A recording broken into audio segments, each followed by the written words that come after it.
Good afternoon, everybody. Welcome back to Spreadsheet Sports. I am Keith, Boomersdaddy on FanDuel and a lot of your other sites around there. Sorry, it's been a little bit. Had some computer issues, major computer issues. My hard drive crashed, and I had to get everything reloaded back up. Been up all night trying to get this all done for you guys. So working on a little bit of fumes here, and don't believe that will be an issue. So going to get this stuff out to you guys. First, I want to touch on and let you guys know that my first NFL article is up.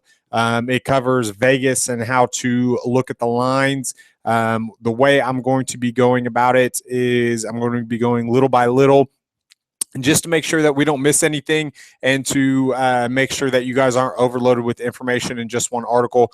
I feel like you guys can retain a lot of things that way. I'll be diving into the actual tools a little bit later on, but I want to get some basics out of the way first, and that way you guys can kind of know what to look for and how to start constructing lineups and getting an idea of where you want to go and how you want to attack things. So NFL's coming up, but first we got some MLB to get to, so let's get to it.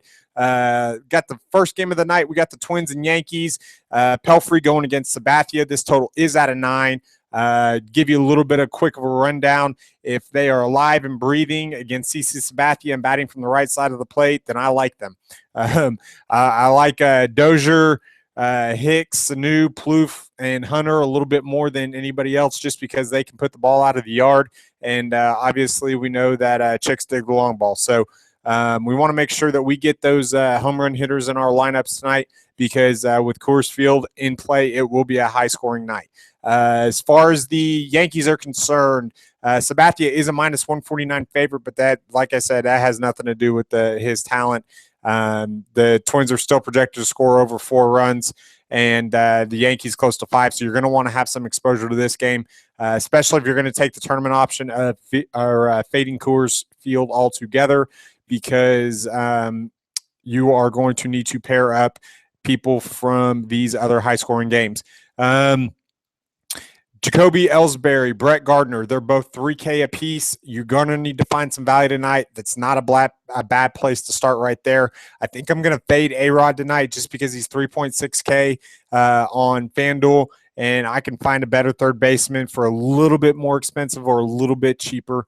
I can go over to Trevor Plouffe for 3K, or I can, at the same price point, go to Miguel Sanu. So A-Rod's a complete fade for me. I don't mind Carlos Beltran. He is batting in the 4-hole tonight. We have no Brian McCann, no Mark Teixeira, so that kind of lowers the Yankees lineup a little bit, but those top, or 3 of those top 4 are definitely in play for me. Didi Gregorius gets a high uptick in lineup position, going from 8 to 6. He's in an RBI spot now. The Yankees have talked about putting him more in RBI situations. The problem is their lineup is just so good top to bottom right now that they really can't do that. So next game of the night, we got the Blue Jays and the Phillies. We got R.A. Dickey going against Aaron Nola, and Dickey just threw a nice game against them last week. So look for him to be one of the higher-owned pitchers of the night. I think he had like 4 Ks, allowed 1 run through 8 innings or something like that. But it was actually not a bad one. Let's see here.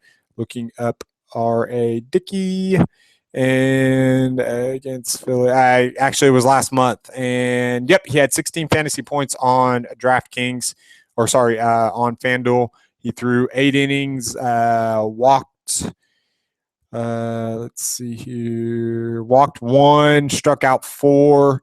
Doesn't look like he allowed and didn't allow a run. So, R.A. Dickey, probably a good choice tonight in tournaments. Not a bad little spot. You got Troy Tulowitzki at the top of that lineup. I think he might be a little bit more comfortable batting in a National League park again.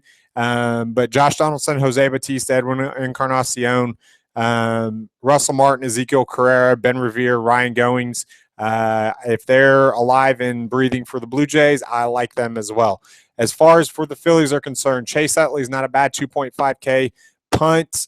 Cesar Hernandez, not a bad option either. that's about it as far as the Phillies are concerned that I would want to go with. So next game is the Diamondbacks and the Pirates. Chase Anderson versus Francisco Liriano. Liriano is a minus 192 favorite. This total is at a 7. It has gone down a little bit, I believe. Trying to look here. Where is that game? Nope, it stayed the same. So Gregory Polanco, Starlin Marte, they've both been hitting the ball pretty well. Aramis Ramirez has been sneaky since he's come over. And Pedro Alvarez against right-handed pitching has been very, very good this year. So as far as the Pirates are concerned, the Diamondbacks are concerned, the only ones I even want any part of are going to be Goldschmidt, Castillo, and Yasmani Tomas. Maybe for the top 5, if you want to throw AJ Pollock in there. And it might not be a bad idea in GPPs to stack against Liriano, since Liriano, I think, will be one of the higher owned pitchers, since he's one of the cheaper pitchers of the night. So, but that'd be about it as far as that. Throw David Peralta in there too. I didn't see he was batting 6. So as far as the Mets and the Orioles, DeGrom going against Gossman. If you're going to go against DeGrom, who is going to have one of the highest strikeout potential and totals of the night, you're looking at Machado, Parra, Jones, Davis, Wieters. All 5 of those on DK, I believe, are in play if you want to capitalize off of that. I don't make it a habit to stack against DeGrom, but if anybody can get to him, it would be the Orioles. Just because they have the potential to hit the ball out of the yard. But don't be shocked if they all strike out 3 times either. So it's just one of the things you have to deal with if you're going to capitalize off of that in large field GPPs. As far as the Mets are concerned, depending on how their lineup shakes out, but I like Granderson, Cespedes, Murphy, Duda. I like all of them. Kelly Johnson, not a bad Apple option at 2.5K. I'm going to stay away from Michael Conforto and Ruben Tejada if they're in the lineup. They haven't been swinging the bat well, and I think you can do better and better spots. So a game that's actually kind of shocked me, and it's become basically a pick'em. So I'm not sure really how to take it, is going to be the Royals and the Reds. You've got Edison Volquez, who's a minus 106 favorite, versus Raciel Iglesias, who's a minus 102. You're looking at, for the Royals, Alcides Escobar is not a bad little option at 2.3K for shortstop if you want to punt that way. I still like Perez and Moustakas. If I'm going to spend 3.7K on an outfielder, I'm going to go a different route. I'm either going to go a little bit lower, I'm going to go a little bit higher, but I'm going to probably fade Ben Zobrist altogether tonight, just because I want somebody with a little bit more pop at 3.7K. I might as well spend $300 more and get Lorenzo Cain right there. So Eric Hosmer is going to be a good option tonight. He's one of your lower owned first basemen. He always is, along with Joey Votto. So as far as the Reds are concerned, Phillips, Suarez, Votto, Frazier, and Bruce and Bird are all in play. We know that Edison Volquez can be lights out, but he can also be a gas can as well.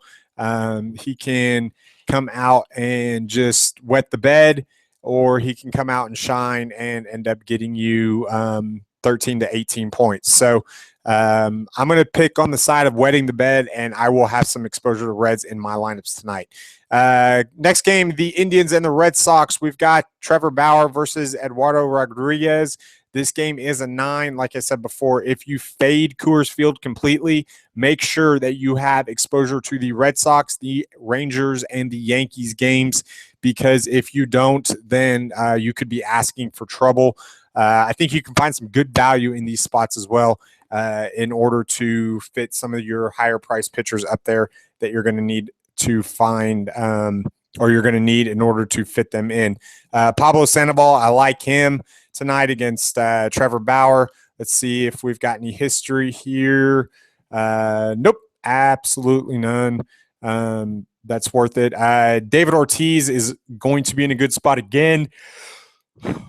Mookie Betts, Brock Holtz, Xander Bogaerts, Hanley Ramirez. Travis Shaw is probably one of my favoriteest third base options tonight. Favoriteest. One of my top third base options tonight, especially at 2.9K. I think he's an absolute steal, and especially just wish he was batting up in the sixth hole again. So as far as the Indians are concerned, you want some exposure here. Carlos Santana, a great option at 3K at first base. Michael Brantley in the outfield. Francisco Lindor is extremely cheap at 3K on FanDuel as well. Jose Ramirez is 4.5K on FanDuel as a shortstop. And if you look at his game logs over the last couple days, he had that on the 8th against the Twins, he had 12. His price has got to be a mistake. He was $2,800 yesterday, and there's something wrong with that. Let me check and see if that's the feed, or there's no way he should be 4.5K.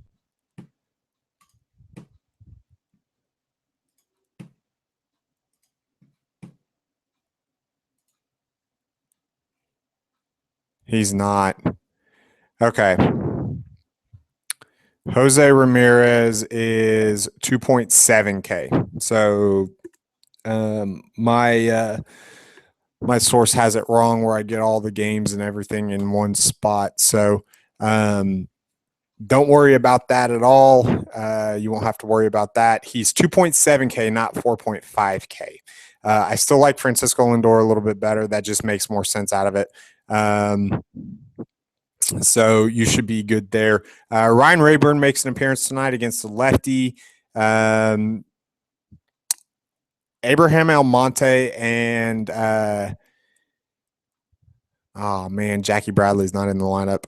Abraham Almonte is a good candidate for an outfield spot on a wraparound stack, so he should be pretty good there. Next game of the night, we've got the Mariners and the Rangers. Hisashi Iwakuma going against Chichi Gonzalez. Iwakuma, obviously, we remember through the no-no last time. I like you want to see how the lineups come out, but I like everybody in this game. This is going to be a high-scoring game. And I think Iwakuma is probably going to have a letdown after last game pitching in the Texas Heat. So the Tigers and the Cubs, Anibal Sanchez going against Jason Hamill. Jason Hamill is actually my top tournament option of the night at 8.2K. He's got the potential to go 7-8 innings, allow 1-2 runs, strike out 6, 7, 8 batters, and get you the win. So his potential's up there. I'm not scared of the Tigers, even though they do have Miggy back. But what I'm more scared of is the weather and the fact that Joe Madden has pulled Jason Hamill twice early, according to Jason Hamill, and Hamill is going to come out pissed, and he is going to either light it up or absolutely completely blow up completely. I don't think he's going to have one of these middle of the road starts. He's going to go to one extreme or the other. So I've said the last two times Hamill's been on the mound. I love Hamill. I think he's borderline 1-2 starter.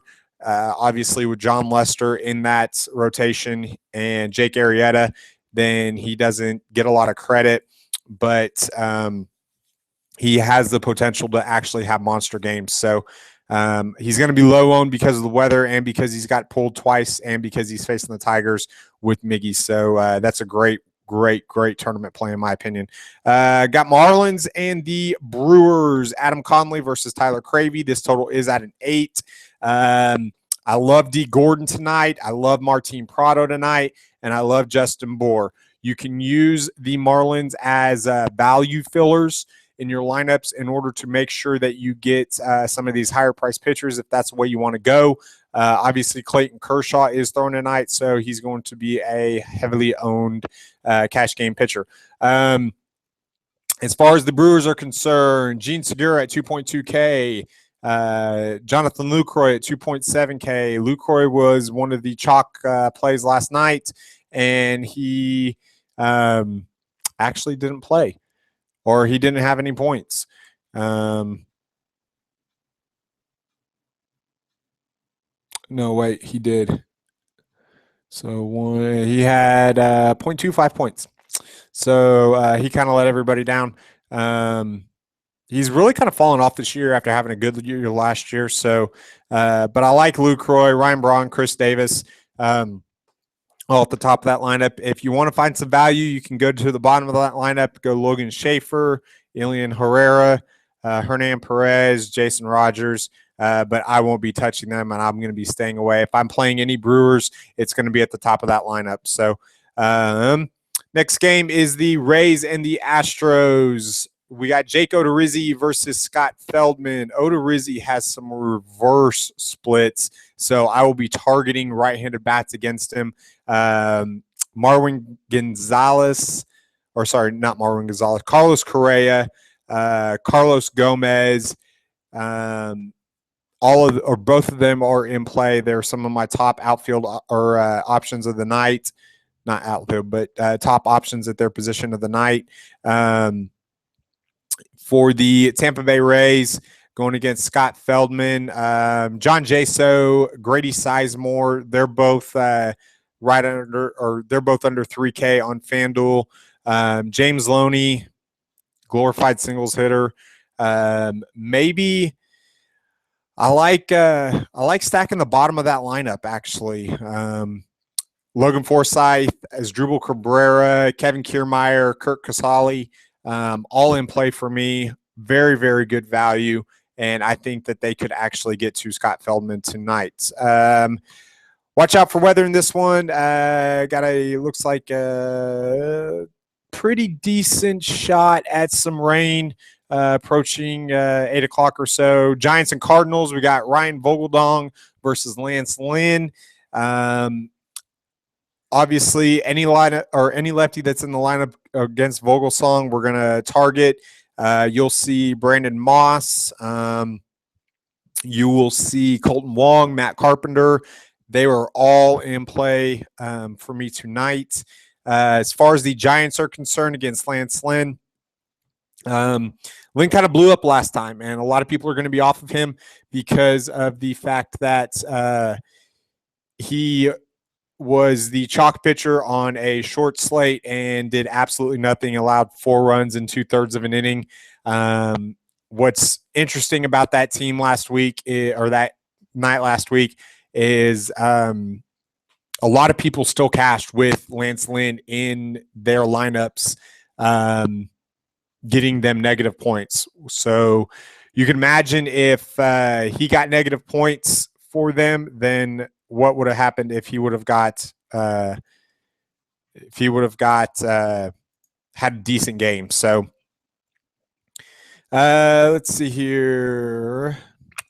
Next game of the night, we've got the Nationals and Rockies, and Coors Field analysis is going to be if they can walk, if they can talk, well, who cares if they can talk? If they can walk and they can actually do some sort of athletic movements with a stick in their hand and a ball coming to them in Coors Field, go ahead and give it a swing, give it a whirl, because they will be going. You've got Michael Taylor, Anthony Rendon, both of them I like. Bryce Harper, he's absolutely sickening prices today, and he's still going to be one of the higher owned. Watch your Rockies. I think they're going to be some of your lower owned of the night. I know it's Coors Field, but people are going to still not going to want to pick on Jordan Zimmerman. And I think if you stack the Rockies, you could end up getting and just get creative with it. You could end up stealing some money because of of what Zimmerman did against the Rockies last time. I believe it was, let's take a look here, 6 2/3, 4 hits, no walks, no home runs, 6 Ks, and it looks like 2 runs. He got just around 12 points last time, but I don't think that this game has gone from an 11 total when it opened up all the way down to a 9.5.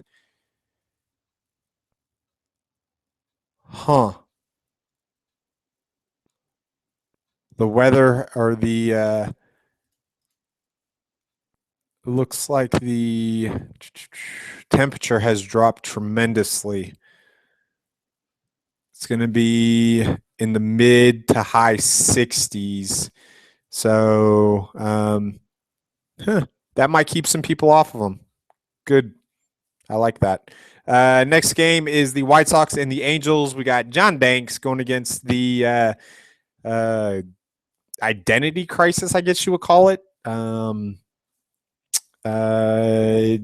Hapless. Forgot who they were.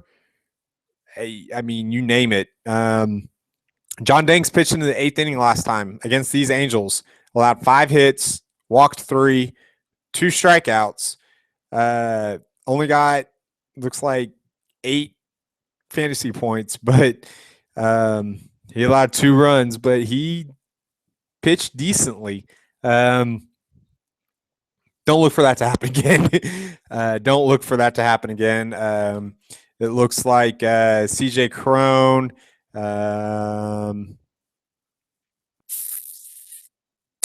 Yeah, I will be CJ Crone, David DeJesus, if he's in the lineup. Mike Trout is 0 for 6 against Danks. I could see that changing tonight.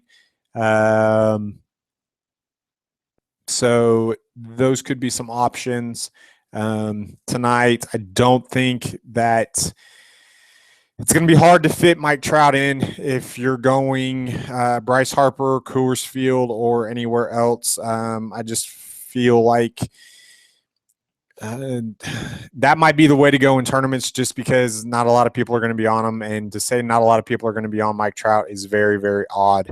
So next game of the night, we've got the Dodgers and the A's. Clayton Kershaw's a minus 230 favorite going against Felix Doubront, who's a plus 210 underdog. Buddy of mine tweeted at me earlier this afternoon and said, I think Felix Doubront is a sneaky play. I said, you're crazy, you're nuts, and if you go that way, you'd be better off just handing me your money.